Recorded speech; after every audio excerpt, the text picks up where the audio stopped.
Welcome to Meet the Press Now. I'm Chuck Todd reporting from Washington. But of course, we are all tracking Hurricane Adalia as it makes its way across Georgia and South Carolina after slamming into the Big Bend of Florida this morning. Adalia made landfall with sustained winds north of 120 miles an hour. This is footage from Keaton Beach as the then Category 3 storm came on shore. This is the strongest hurricane to hit Florida's Big Bend, right where the panhandle meets the peninsula. Strongest hurricane to hit that Big Bend in 127 years.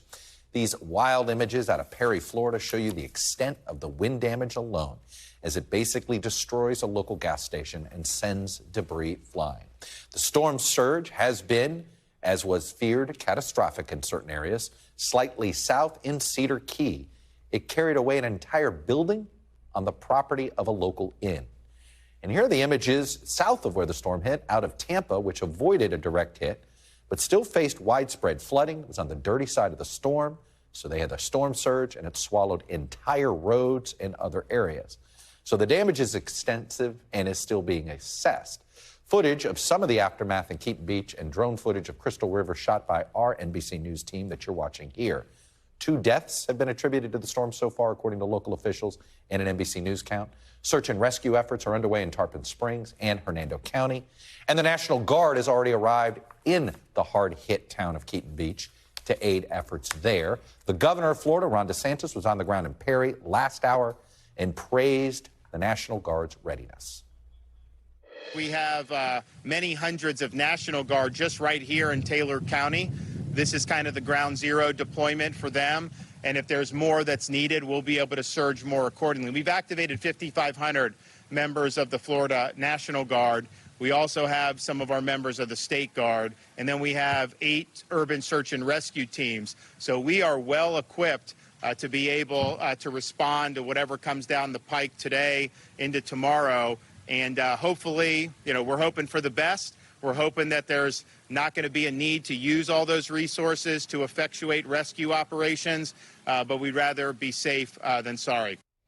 More than 275,000 people across Florida and another 180,000 in Georgia are without power right now. As Georgia and South Carolina remain in the path of the storm, Adalia is expected to hit Savannah this evening and then move on through South Carolina. And you can see here the dirty side of the storm now. It's really going to wallop Charleston, South Carolina, for what it's worth. Now, flooding already has begun in Valdosta, Georgia, and the governors of both states are warning residents to exercise caution.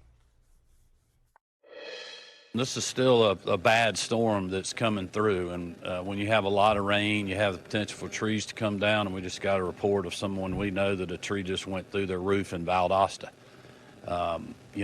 So it's a dangerous storm. People need to prepare. They need to be ready when it's coming. Anytime from about 6 o'clock on, everybody needs to really be on their guard, and they need to go ahead and prepare right now.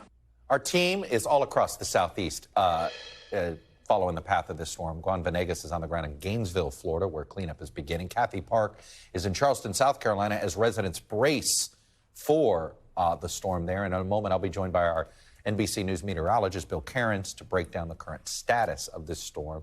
But, Guad, let me start with you in Gainesville. In some ways, if people want to try to get their bearings here, this storm essentially, if you want to just talk about it through the prism of Florida State and the University of Florida, it went right in between Tallahassee and Gainesville. Chuck, it did. The mayor was talking about his experience earlier, saying that originally they thought the storm was going to come right through Gainesville. At some point, he said he stepped out of the emergency room, came back, and the storm had slightly moved. So now we're about 75 miles east of where the storm made landfall. And, Chuck, I think it's important to keep in mind that about a year ago, we were all reporting on Ian, the hurricane that hit Florida, and that storm, that hurricane is still fresh on a lot of people's minds. So when these evacuation orders went out yesterday, there were about 22 counties in Florida that had evacuation orders. A lot of people took it serious, and the state, as we can see, the governor has been doing press conferences all throughout the last 24 hours. The state was prepared. We had the first responders waiting. The power companies had thousands of linemen and thousands of vehicles that came in from other states. precisely to be ready to respond. So the storm, as we know now, did not go directly through Gainesville, but Gainesville was bracing for it. A large part of the population here, of course, the students at UF, the university, asking them to hunker down. So this became a ghost town last night, everyone waiting for the rain and the wind to make its way through. We did have a tornado watch earlier today throughout most of the central part of Florida. We at some point, Chuck, had a tornado warning just south of us, but fortunately, there was no major damage other than the trees that were reported that were damaged by the storm, and some damage to the power lines here. Of the customers you've mentioned that have lost power, about 10,000 of them remain in this area around Gainesville, but they are working to restore that power. So the state has done a very good response assessing that damage, and here in Gainesville, everyone's going back to normal. There is a message for the residents here as they go outside, because you mentioned there's two deaths that were attributed to the storm. One of those was in this area, and it was a driver that, according to state troopers, was driving under very rainy conditions. So there are dangers with the wet roads and some debris, a lot of tree branches and other stuff that was blown into the roads as a result of the storm, Chuck. Guad, I know you were in some of the harder hit parts in Perry earlier. Just describe what you saw there. And I'm curious, I don't know whether Mother Nature is being fair to the west coast of Florida or cruel. It feels like every one of these hurricanes hits a different part of the Gulf Coast over these last 3 or 4 years. So this was an area that hadn't been hit. Its infrastructure, how ready were they? So, Chuck, yesterday we were in Citrus County, which is slightly southeast of Perry, where that storm made landfall. We were very close to there. We were in one of these areas that's an evacuation zone. It's a zone A. Florida has different zones, evacuation zones that have been preset. So the area we were in was an area where residents had to evacuate. And like you mentioned, it seems like every year we're reporting an area that has never been hit by a hurricane. Of course, we can never predict these things. Last night we had a meeting. We talked about where we thought the storm was going. We came to Gainesville because Gainesville was one of the places that was bracing for the storm. Of course, now we know that the storm ended up moving into a different direction. So there's just no way to know. What we know now is that the state was very prepared, having the experience from Ian last year still fresh in people's minds, Chuck. Well, look, that was one I believe everybody thought it was in Tampa. It took a quick, harder right turn and then pounded Fort Myers, Naples area in a much tougher place. Guad Venegas, I'm glad to see the sun shining a little bit out there. People trying to get back to normal there. Let's move over to Kathy Park, where just the opposite. People are bracing now for what's to come. And this is a strange one. Charleston is used to worrying about Atlantic hurricanes. Here's something coming across land that might have some hurricane force winds to it. Chuck, that's absolutely right. Adalia is slowly making its way to our region, but it's still packing quite a punch. Right now, we are starting to feel the outer bands of the storm. The rain has stopped for a bit, but the wind has really picked up.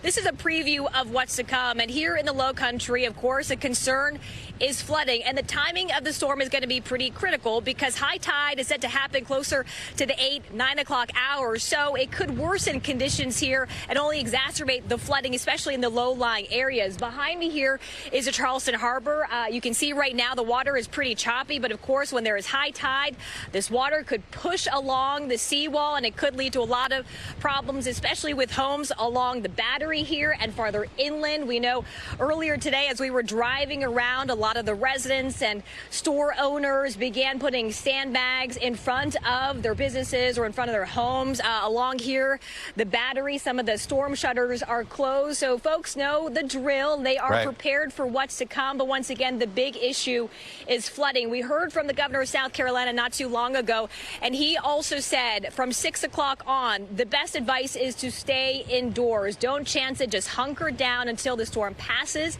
Right now, he anticipates the winds to really pick up later on this evening, especially during the overnight hours. So that could lead to down power lines as well as tree limbs. The power outages we're anticipating close to 200,000 statewide. So, of course, several hours to go before the storm is supposed to make its way to this region. But once again, Chuck, we're starting to feel the impacts of Adalia slowly but surely. But it appears, based on what we have seen and the folks we've spoken with over the past 2 days, they are prepared and they're bracing for what's to come. Well, it's all about how high the storm surge, tide, all of that coming together, and we will find out together. Kathy, you be safe as well as you're out there reporting on this for us. Kathy, thanks very much. Let me bring in Bill Cairns there. And Bill, let's start with Charleston, because Charleston can flood on a sunny day, right? So here we go. And, you know, I have so many questions about the storm for you that you're coming back a second time. But here we go. What's, you know, how concerned are we about high tide and this storm hitting at the same time? The prediction right now, Chuck, is for Charleston at 8:30 this evening to have their 7th highest water ever measured in the city's history, which goes back, you know, over 120 years. So when you hear that stat, you're like, okay, like that gets your attention. You know, it won't be as bad as Hugo, which is their storm of record back in 1989. Probably be about 3 or 4 feet under that, just to give any locals kind of like an estimate of what to expect. But be more similar to what we saw with Matthew possibly a couple of years ago, and that was some serious water that went into homes and stuff on the coast. And well, that was a hurricane that barely did wind damage, but it wreaked all sorts of water havoc. Yeah. Yeah, and that's kind of what this one's going to do. I'm not expecting mass power outages with this. The winds have died off, and they still kept it barely a low-end Category 1 hurricane, but we haven't seen any winds close to that in a while. You know, I think we're going to deal with 50, maybe 60-mile-per-hour winds. So we will get some downed trees in the coastal Carolinas and Georgia, but we're not going to see anything mass power outages. And you can see this forecast. The key here is going to be how quickly we can get the storm out. We already hit low tide. High tide is approaching. We'd like to get this through fast as we can, because if it's sitting in this area at 8 p.m., Charleston's high tide's at 8:30. That means the wind is coming in at the strongest right before the storm, right at this blue moon high tide. One of the biggest astronomical high tides of the entire hurricane season is tonight, and that's why we're having these issues. So Savannah, the key time for you is 7:37 p.m. That's when you'll have your high tide, and then Charleston at 8:24. Right now, Charleston, as I mentioned, the predictions for you. Savannah, it looks like you would just be outside your top 10 all-time for flooding. And of course, obviously there's everywhere in between, beautiful Hilton Head and areas too that we're concerned with. We haven't had a ton of tornadoes today. Doesn't mean we still won't. We have one active tornado warning to the west of Charleston. This tornado watch goes out till about 10 o'clock this evening. We have had considerable flash flooding in the Valdosta area. We have 2 counties here in Georgia near Idalia that have flash flood warnings. The storm's moving so fast that I'm not expecting widespread rainfall problems, but anytime in the Carolinas you have a chance of getting 7 inches of rain in about 12 hours, that could also be a problem, Chuck. But all eyes will be on the coast and what happens with this upcoming high tide. Look, I hesitate to, I want to frame this very carefully because I don't want people to think that we're downplaying the storm. I don't want to downplay it at all. But if this could have been more destructive, this could have hit more populated areas. We caught a little bit of a break here on its path, did we not? So far. I mean, you talk to anyone that's in Sarasota, St. Petersburg, and Tampa, and they're like, they thought for sure that their luck was going to finally run out. It's been over 100 years since Tampa was hit by a major hurricane. They dodged Ian last year. They dodged Irma. Wilma went to the south of them. They've had numerous storms go up towards the Panhandle. So they thought maybe this was going to be theirs. But Tampa, they had some minor coastal flooding, but the winds weren't that strong. So, yeah, I'd say for the millions of people that live in one of the most populated cities and probably one of the most flood-prone areas that we have in this country, it looks like they lucked out on another storm. I mean, just shift this thing 50 miles, and we would have been talking about this devastating thing that hit Tampa. North or south. For a week, Yeah, we could have north or south, frankly. I mean, because Tallahassee missed out. One more question for you on this storm itself in particular. Hurricanes do crazy things, right? They never follow the normal. This thing is it's doing a weird loop. It's going south again when it gets in the Atlantic. How long will it go south? I'm just curious. There are no computer models that take it off the Outer Banks and then actually strengthen it and bring it back. It does look like it's going to head off the coast. It gets in what we call weak steering currents. It'll probably still be a tropical storm, but it's just going to kind of sit there and spin. It's not going to re-intensify. It probably will linger off the coast. Nothing shows it coming back at the U.S. We've had it before, Chuck. We've had storms come off the coast, loop all the way back, but we've never had one do it and be meaningful. It's kind of like an interesting, oh, that's kind of crazy, but instead of doing damage. So, I'm not concerned about it. And old Floridians in the 60s will tell you the story of Hurricane Betsy one day. Anyway, that's a long story. Easy, too. Look up Easy. Yeah. Bill Cairns, I'll see you in a few minutes to talk a little bit more about the changing nature of storms hitting the state of Florida. But that's in another segment. Thank you. Let me turn now to the Tampa area with Rob Herrin. He's the public information officer for Hillsborough County Fire Rescue. Look, I don't want to minimize anything you're dealing with here, but the Hillsborough County dodged somewhat of a bullet. You tell me how the county held up today. We did, and I can tell you that Hillsborough County Fire Rescue is wrapping up demobilization of all the extra personnel that we brought in for the event, all the technical search and rescue teams that we had positioned throughout the county. All of our boat assets are returning. So yet again, as was just spoken, Tampa dodged another one. That's a blessing and a curse, because it's good that it happened, but it adds to the lore of the bubble that exists over the Tampa Bay. It's funny you say that. I grew up in Miami, and we went 30 years without a storm, and people just got used to it. And then Andrew came, and people weren't prepared. That, to me, seems to be the biggest challenge you're going to have going forward in Hillsborough County, is convincing people. I mean, I'd love some scientific researchers to figure out what protects Tampa Bay, because it's amazing. But I do think you have to worry about that people are going to start to believe that they're protected. You're exactly right, Chuck. And that's one of the challenges for us as far as messaging and getting that message out. And I'm hopeful that, today and the events over the last 24 to 36 hours have kind of demonstrated to those in those low-lying, vulnerable areas what 4 to 6 feet does. And so if they have that kind of as a benchmark foundation, and here comes a more major storm with a more direct hit onto Tampa, and now we're reporting 10, 15 feet, maybe they can put 2 and 2 together and figure out, well, 4 to 6 feet went this far, 10 to 15 is going to be devastating. I need to get out. Let me ask you this. Are you guys being asked to help in other areas to the north now? So now that we're done protecting the Hillsborough County area, our urban search and rescue team is going to what's called go green. So we'll tell the state that we're available for deployment for help in the state part of the state that was affected. So yes. Let me ask you this. What did you learn something from every one of these preparation processes that you have to go through? Anything you learn on this one that says, hey, we probably should have done this better or this better? I'm just curious. I think from our side, I think we did okay. I think we did, we were well prepared with from the county and Hillsborough County Fire Rescue. I would like to think that, we sent out all of our technical search and rescue teams and needs assessment teams and, didn't find any real threats to public safety out there. Mm-hmm. Maybe it wasn't a big enough event. Maybe the messaging got through and some folks did evacuate. But we're going to err on the side of caution and say, that bubble and that luck just continues here in Tampa.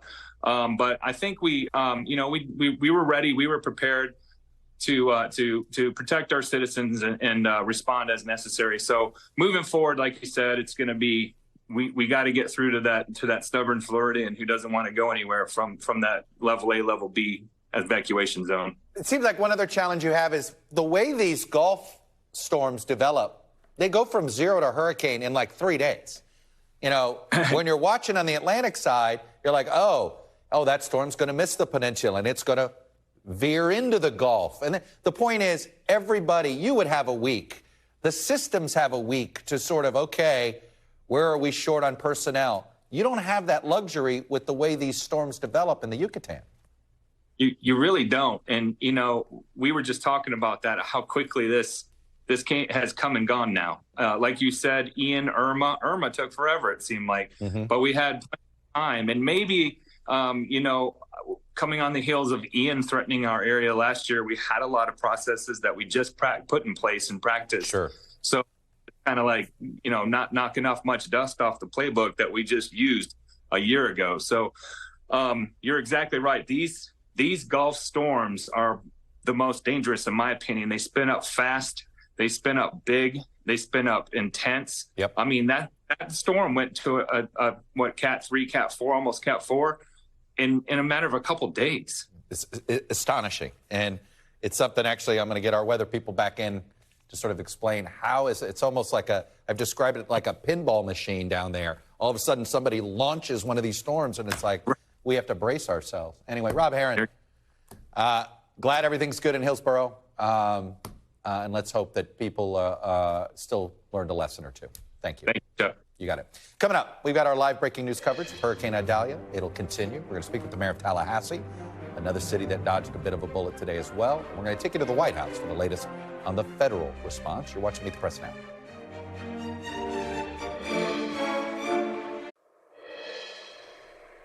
Welcome back. We're following Hurricane Idalia as Florida continues to feel the impact of the storm, and both Georgia and South Carolina are obviously getting hit hard as well. Tallahassee's mayor told NBC earlier this morning that Idalia could be the worst storm in the city's history. Fortunately, the city was able to avoid the worst path from this storm, but thousands in the area still remain without power. Power lines and trees were downed in the storm. Florida First Lady Casey DeSantis tweeted this photo of a tree that fell next to the governor's mansion earlier today. So let's go to Tallahassee, Florida. We have Maggie Vespa there reporting on the ground. And as Guad's report from Gainesville, as I was describing this, Florida State on one side, University of Florida on the other, and this hurricane just missed both campuses, it seems. Yeah, clearly wanted to split the difference as far as its allegiance goes between those schools. Right. But you know what? In Tallahassee, in Tallahassee, officials here are very blunt. They say that essentially they feel like they really were mercifully spared by this storm. I mean, you talked about the fact that this is one of the hardest or one of the most severe storms to kind of make landfall in the area. That's because Tallahassee typically doesn't get hit by storms of this severity. Just the fact that this city was in the crosshairs of this storm as of yesterday morning, meaning people only had about 24 hours before they realized that it kind of tracked that far west. That was rare. Okay, so people here in the capital city of Florida, and as you point out, Florida State, Florida A&M campuses very close to where we are, actually, those shut down, government buildings shut down. You saw Governor DeSantis' press conferences earlier today, including the one where they lost power mid-press conference. That was here in Tallahassee as well. So right now, kind of the focus here in Tallahassee is also a focus statewide, and that is getting the power turned back on and in some cases getting cell service back up, specifically in Perry, Florida. Communications there are really tough. Our crews have had a tough time throughout the day. Cell service largely gone there. And then we have to talk about just power across the city and across the state. I just checked on the Tallahassee City's utilities website. Basically, they have about, by my count, 25,000, give or take, that still don't have power based on their outage map. Statewide, crews say, according to the governor's office, they have restored power for well over 250,000 people just today. So since this storm moved through, crews have been out restoring power for 250,000 people so far. But by our count, that's not even halfway. That's not even half the job they have yet to do. And of course, everybody here knows the vast majority of the worst devastation is farther east, farther south, areas like Tampa, where the storm has, just wielded insurmountable damage and has turned deadly. And I assume in Tallahassee, you're seeing more downed trees because this is one of those, it's obvious the minute you say it, which is doesn't get hit by as many storms. Yeah. Has more tree growth. So a tropical storm is going to have more impact there than it would down in South Florida where they get hit all the time. Exactly. I mean, the one that fell in the governor's mansion, that's a 100-year-old oak tree, I think they said. It's a century old. And that's what happens, to your point, when you don't get hit by storms of this magnitude. Trees have that time to grow. So they're taller. Oftentimes they're weaker. And yeah, that was a huge concern going into the storm this morning. And crews are out kind of doing this evaluation in real time. We're getting updates and kind of still waiting on a lot of the causes. But for a lot of these power outages, that was indeed the suspected cause, kind of the diagnosis of, if you will, was those falling trees, Chuck. That's why you can't just blow off a Cat 1 storm if you've never experienced any hurricanes before. Exactly. Maggie, Vespa on the ground for us. Maggie, thank you. I'm going to stick with Tallahassee as our Dateline here. Got John Dailey with us. He's the mayor of Tallahassee. Mayor Dailey, let me start with you. Mayor Dailey, I'm sure that's not the first time. Not a bad way to be remembered, I think. Let me ask you this. How much of Tallahassee has buried power lines? So the percentage of most of Tallahassee still has above ground power lines. We require all new development and redevelopment to be buried, and we have been working for many years now to bury our power lines. It is such an expensive proposition in our community. It's well over $100 million proposition. So, but we are actively and aggressively trying to bury the power line, especially with new development and redevelopment. What would you say? Obviously, we just had a report. You've said it yourself. This could have been more devastating. You guys were prepared for more. What have you learned from this storm, and what is the damage? Well, I give full credit to the leadership of our city manager and the amazing men and women that work in the utility department. We started planning and preparing for this storm as soon as we heard about it. Started communicating with the public immediately. As you know, there's 200,000 people in Tallahassee, another 100,000 in the unincorporated. Student population is 70,000. We got to keep them safe. But I think one of the key differences that we did was we tripled the size of our electric utility department immediately by calling in our mutual aid agreements as far away as Nebraska, Oklahoma, Ohio, Mississippi, Louisiana. And those additional crews arrived in Tallahassee. We were able to put our assets all over, and as soon as the storm passed and it was safe, they've been out restoring power. Chuck, I'll end on this. 1/3 of our customer base lost power, and we are the largest utility provider in the Big Bend area. To this moment, I think we're about 65, 70% restored. That shows you how hard those men and women are working right now. Let me ask you about the prevention issues. You talked about the expense of burying power lines. Look, here in the Mid-Atlantic, we got hit pretty hard this summer, and you're now seeing a lot of people are trimming trees lower than they've ever done before. What kind of tree preventative measures are you guys thinking about, any of that going forward here? Because, again, I go back to a conversation I had earlier. I mean, these Gulf storms, they come out of nowhere now, and they come from zero to hurricane in a matter of hours sometimes. Right. Well, with the new technology, it is important that we keep being aggressive with burying the power lines when we can. But it's also a cost issue that, as a community, we need to continue to have that conversation. Chuck, I also think what's interesting is think about it, the intensity and the size of the storms these years. Look, I've been a local elected official for 17 years, and it seems that every year the storms are becoming bigger, more intense, even our rainstorms. And you grew up in Miami, you know what those summertime rainstorms are like. We used to use the measure of the 100-year storm event. Now we are having 100-year storm events on a regular basis during the summer with our rainstorms. So, yes, we need to keep moving forward with technology, new trimming practices. We want to take care of our trees, but we want to make sure that people have electricity as well. Look, I don't mean to go back to this burying power line issue because it was such a movement in South Florida. It really, it does make getting the power back on faster and things like that. Is there any, is there state money that you could ask for to do this? Or is this more of an issue of residents fighting it? I know that that's where it can happen in some neighborhoods. Oh, no, I think that the city of Tallahassee is wide open to burying the power lines. The question is, how are we going to pay for it? And you're absolutely correct. We have open lines of communication with the governor's office and our state delegation working through the legislative process to see if there's money available.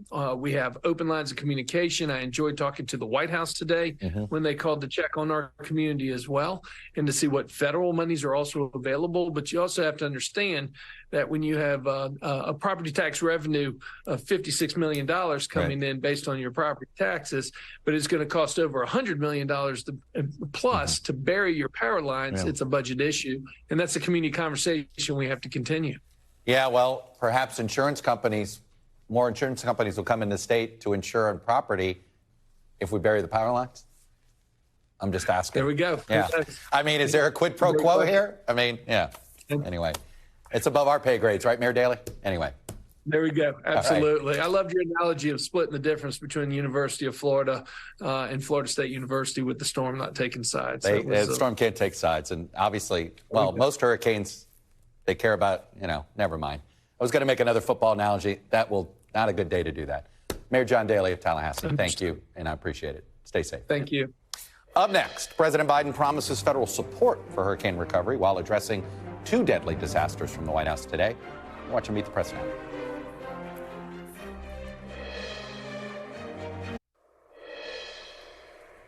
Welcome back. There's, of course, going to be a federal response to Hurricane Adalia. That's underway. According to the White House, more than 1,500 federal personnel are on the ground in the southeast, including teams of Coast Guard members positioned for search and rescue. More than 1.3 million meals and 1.6 million liters of water are ready for distribution. Speaking this afternoon, President Biden said he's been in contact with the governors of Florida, Georgia, and South Carolina.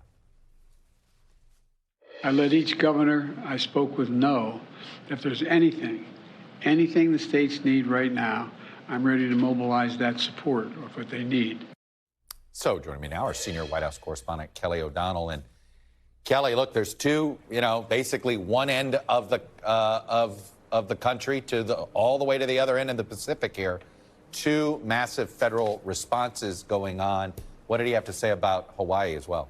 And when you think about it, there are places that many other Americans choose to go to visit for vacation and so forth. So Hawaii and Florida have a large identity among many Americans because of that. The president focused on saying he's been in touch with all of the governors involved, that his federal resources from across the different agencies that are responsible will provide what is needed urgently. He emphasized that he's asking these governors, what do you need right now to try to get it there? At the same time, he acknowledged that when it comes to Hawaii, there is a need for patience because the level of rebuilding that will be required is so extraordinary. And he emphasized that he wants it to be done in a way that was better than what was lost, but also honoring the wishes and the history and the needs of the people who make Lahaina in particular and Maui home. So trying to urge patience there. With respect to the unfolding Idalia hurricane, trying to focus on the need for people to listen to the rules in their communities and to also know that federal resources are available. So this shows a test of leadership in many ways. The president was asked by reporters if he detected any politics in his personal phone call with Governor DeSantis. Obviously, both men have put themselves forward to be candidates in 2024. And the president was candid and said he trusts that DeSantis is dealing with him as a leader and not seeking political advantage in the moment. That might be something that for many people who get jaded about our politics might be glad to hear that. Well, but I'm going to get us re-jaded about our politics, Kelly, and that is disaster relief. Already, I've noticed today, Marco Rubio, senator from Florida, said that he was in favor of decoupling Ukraine funding and disaster relief. We know the Biden administration doesn't want to decouple that for obvious political reasons. Ukraine funding not popular among House Republicans. They're worried about it getting through.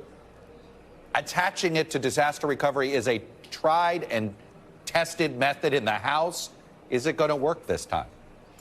Well, that is a pressing question. And part of what FEMA is also telling us is that their reserves are down to about $3 billion, which is a big number in almost any other context except disaster recovery, where they need resources. And the president was asked today by our colleague Peter Alexander about will there be enough money to respond to these things. And the president says he's going to have to really push on this. And decoupling is a tough question that gets down to a very granular level where you have certain lawmakers who, for their own home district needs, don't want to be in favor of Ukraine support in this military context.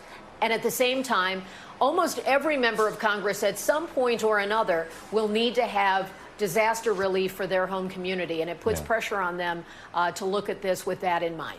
Look, we got to start thinking about FEMA budgeting, not just as disaster relief, but potentially disaster preparedness. Is it FEMA that helps assess burying power lines, things like that? But those are above expensive projects that do, in fact, make things better when crises hit. It's what, in theory, you'd want the federal government to be assisting your state and local leaders on. But again, as I said before, it's above our pay grades, right, Kelly? We are here to observe and report.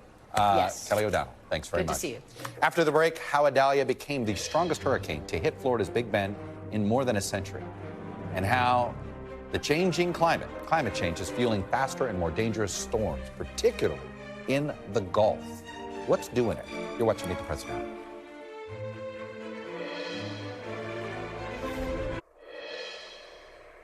Welcome back. Meanwhile, Adalia is the first major hurricane to enter Appalachia Bay since 1851, when record-keeping began. That was only 6 years after Florida officially became a state. But it's also the fifth hurricane to hit Florida's west coast in just the last 8 years. Hermine in 2016, Irma in 2017, Michael in 2018, Ian in 2022, and now Adalia in 2023. Joined now by our meteorologist here at NBC News, Bill Cairns again. And Bill, this is what I want to sort of, and you're right where I want to be. What is happening there in the Yucatan Peninsula? It feels like, I've described it almost like a pinball machine, the little place where you just launch the pinballs, and they just sort of launch these low pressures. It's like, up, there's a low, and then you check back the next morning, and it's a hurricane. What's the secret down there? What's going on? Yeah, I mean, I always have a rule of thumb, Chuck, and any storm enters the Gulf of Mexico, nothing good ever happens because it just can't escape. The water is so warm that it almost always develops. So let me just take a look first at this storm and what happened with it. So, yes, it was just kind of meandering near Cancun and Cozumel for all the past weekend. And then when it started heading north, we colorized the water here to show you, how warm it is. And the water temperatures are at record levels. So we knew once the storm started to get developed, if the upper level winds are favorable, it would just take off like a rocket ship. And that's exactly what happened. We were actually lucky that it was moving at about 10 to 15 miles per hour. If this had been a slow-moving storm, it just would have kept growing even stronger than it did. So it started at 70-mile-per-hour winds yesterday, and then this morning it was up to 120. So that's pretty rare. If rapid intensification means 35 miles per hour in 24 hours, this went up by 50-mile-per-hour winds in the 24 hours. So that's it's only happened like, I think someone mentioned 10 times in the history of all storms. And I made this graphic for you. I know you just showed those pictures here, but here's Florida, and here's all the hurricanes that have hit since 2016. You can see that was Irma. This one was Ian. This was Adalia, obviously. This was Michael, the Category 5. And then we had two non-major hurricanes. That was Hermine and Sally. And only one of them, Sally, came, the typical what we'd call route, going, the Bahamas through South Florida and into the Gulf, kind of like Katrina did. But lately, all these recent ones came from the Gulf side, and we've had a lot of major hurricanes. I mean, 4 of these 6 since 2016 have all been, monster storms making landfall. It's been an unprecedented time, and this doesn't even take into effect our friends in Louisiana, who they went through just an epic period of big storms hitting them, 4 or 5 years ago. And this is just all due to the warming Gulf, right? And how much has the Gulf warmed over the last 30 years?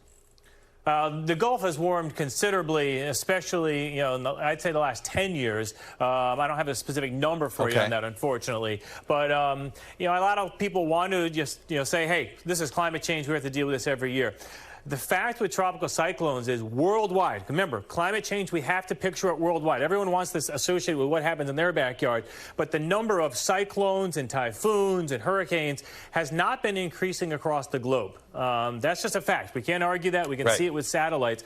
But here, near us, in the Gulf and on the East Coast, we've actually been seeing a high number of major and strong storms recently. So, we can't just nitpick and cherry pick the numbers because it's happening here. Globally, that's not a trend. It's I guess that's another way. It's a climate shift, I guess, when you're talking about in the years to come, right? It could be. We're just in this shift right now. Bill Cairns, a little more of the science behind all of this. Bill, thank you. Joining me now on the phone is the mayor of Horseshoe Beach, Florida. It's Jeff Williams. He just was out touring the damage in his town. And Mayor Williams, you've shared a few photos with him, and they're just heartbreaking. It's just devastating. But you tell me, you just did a tour of your town as it is. It looks pretty devastating. It is very devastating. It is. It's sad to see, and it's difficult to try to wrap your arms around what we're going to have to do to rebuild. But we will do that. How communications on the ground? What would you say? Are you able to get to everybody you're trying to get to, or do you still need some more help on that front? Well, no. What I would say to that is our focus the last 2 days prior to storm was preparing for after the storm. We were confident that the storm was going to affect us, so we did preparations ahead of the post-storm, knowing what we were going to have to do. So we did that. Yesterday, our entire focus was to get every citizen out of Horseshoe Beach. And we had some people, some old-timers here that had lived through multiple storms, and they were a little hard-headed. But at the end of the day, by midnight last night, we had every single citizen out of our town except one. Well, let's look. You just saw the devastation. Can you imagine if they didn't evacuate? Oh, From what I can tell right now, we've probably lost 50 homes that are totally gone, nothing but a slab. But people evacuated. There weren't humans in those buildings, luckily. Exactly right. They can come back. They're still alive. They can come back and rebuild, but they are alive and they're safe. What kind of updates do you have? When can people come back? Or are you already starting to allow? Yeah, I came in about 3 hours ago with the emergency management folks, and the citizens started coming in about an hour ago. And right now we had to get the roads passable and get the power. We had a lot of power lines down, so we had to get those secured. But the people are now coming back, and obviously we have no power, we have no water at this time. But we, it's just a matter of cleanup now and pick up the pieces. Mayor Jeff Williams, Horseshoe Beach, we'll be following you. We'll be hopefully all the help is there and coming if it's not there. And, glad to know that people did evacuate. And I think you're showing the proof of why you needed to evacuate. Thank you, sir. Good luck. All right. Thank you. Bye-bye. Still to come, governing in a disaster, a potential test for Governor DeSantis as he steps off the campaign trail to handle this hurricane. And another frightening moment for the Senate Republican leader Mitch McConnell, who appeared to freeze again while talking to reporters. Second time that's happened this summer. You're watching Meet the Press now.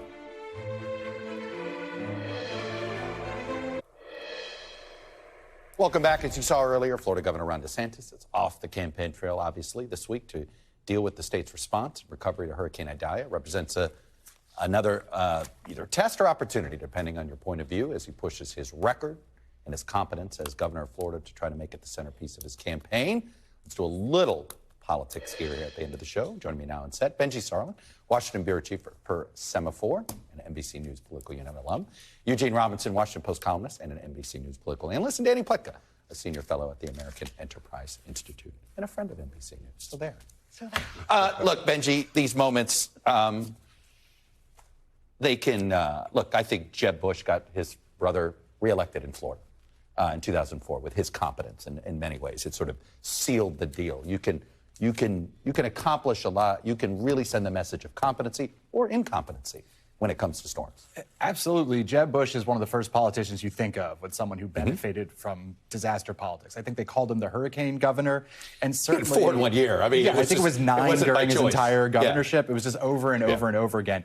And it was funny, even years and years later when he ran for president and I talked to voters in Florida, it would be the first thing they'd bring up. Oh, we love Jeb Bush. Now, how did that translate? Barack Obama hired Jeb Bush's FEMA emergency coordinator to run FEMA. Of course, who had better credentials, right? Now, the flip side of that is you might have surging approvals in your state. People might remember it. Does that translate anywhere else? I mean, Jeb Bush found out not so much. People aren't always interested in hearing how you did in some other state. In Chris Christie's case after Sandy, it was even a negative in some ways because Republicans saw him as too close to Obama during the response. Well, and we've seen this, Danny, I remember, look, Hurricane Andrew recovery became more politicized as we went a second, a third, and a fourth week without power. Like sometimes these things all go well in the first week, and then all of a sudden, hey, where's the cavalry? What isn't politicized now? I mean, we are talking about the politics of the weather at this point. So I'm willing to bet that for DeSantis, however, this is his sweet spot. He's well-liked in the state of Florida. He's competent at this sort of thing. No man doesn't like putting a windbreaker on and getting out there with the reporters, the wind in his hair, looking like a hero. And he's less political. Like, he doesn't play politics either. I've noticed that, like, when he's been with Biden, they don't know that there's punishment to be had if you do it, right? No, but, I mean, thank heaven for small favors, right? I mean, really, you're not supposed to do politics when a hurricane... Hey, thank goodness they acted like adults. Exactly, they acted like adults. I mean, look, we are fortunate with this hurricane, right? It hit in probably the least populated coastline. It's a weird way to say it. If you could pick the one place to do the least amount of potential widespread damage. Exactly. With a hurricane hitting Florida coast... Don't tell that to Horseshoe Beach. I don't. Exactly. And my heart goes out to those people.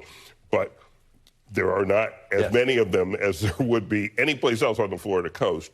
And so, in a sense, we dodged a bullet. We should be thankful for that. We are.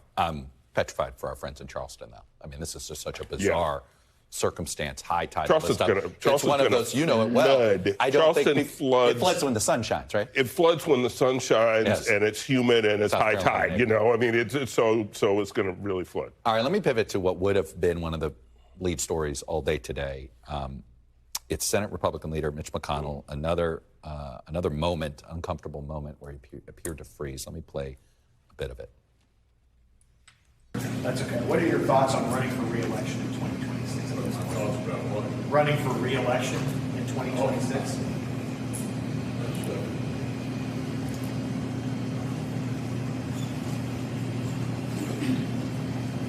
Did you hear the question, Senator? Running for re-election in 2026? All right, I'm sorry, you all are going to need a minute.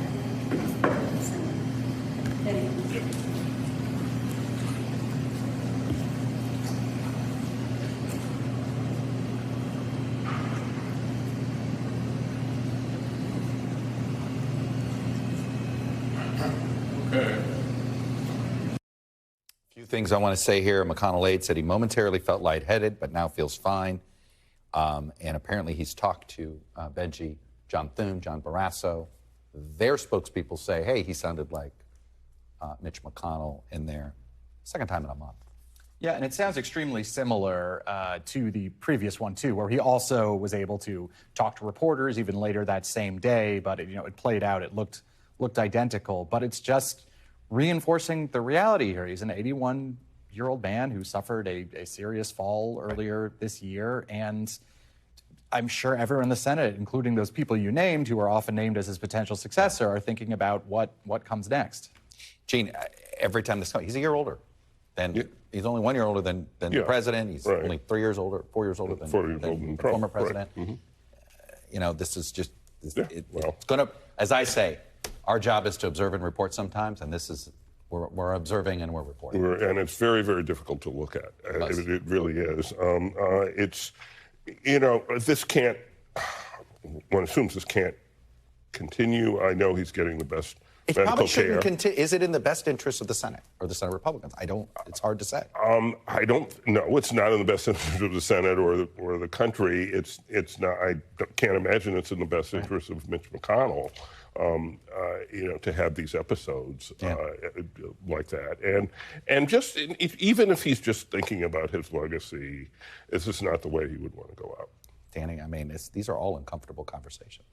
They are uncomfortable conversations, and it was really awful to watch. My heart goes out to him and to his family as a human being. This is but this is increasingly the way we feel when we watch all of our senior-most politicians. Well, how old is Chuck Schumer? Right. He's in his mid-70s. Right? No, I think he's, right? He's getting creeping up to 80. Yeah. How old was Nancy Pelosi? How old is Joe Biden? How old is Donald Trump? Maybe it's time for us to start talking about a moment when we need a newer generation. Maybe there should be age limits. This is not an unpopular thing. The age limits question, you ask it, it gets there quickly in more moments like this, and it's there. And the White House doesn't like to hear this, but every time Mitch McConnell has a bad moment like this doesn't help the president. No, it does definitely fit this theme, and you've seen some politicians seize on it.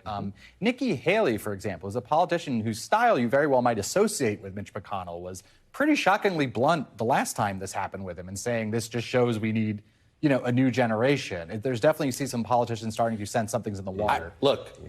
I don't know how the party's going to handle this, Danny, but if you told me there were public resignation calls now, it wouldn't surprise me. It was the second episode with Dianne Feinstein where you saw Democrats start to call on her to resign.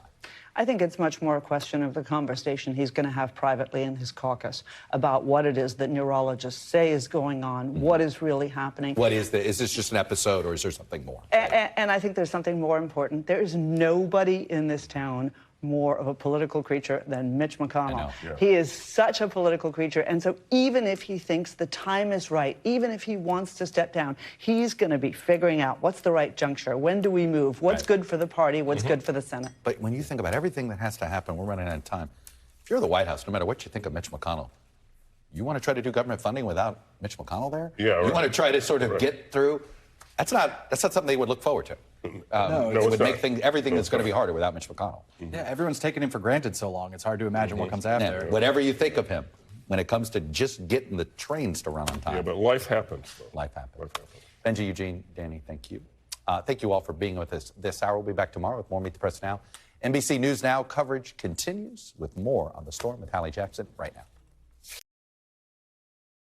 Thanks for watching our YouTube channel. Follow today's top stories and breaking news by downloading the NBC News app.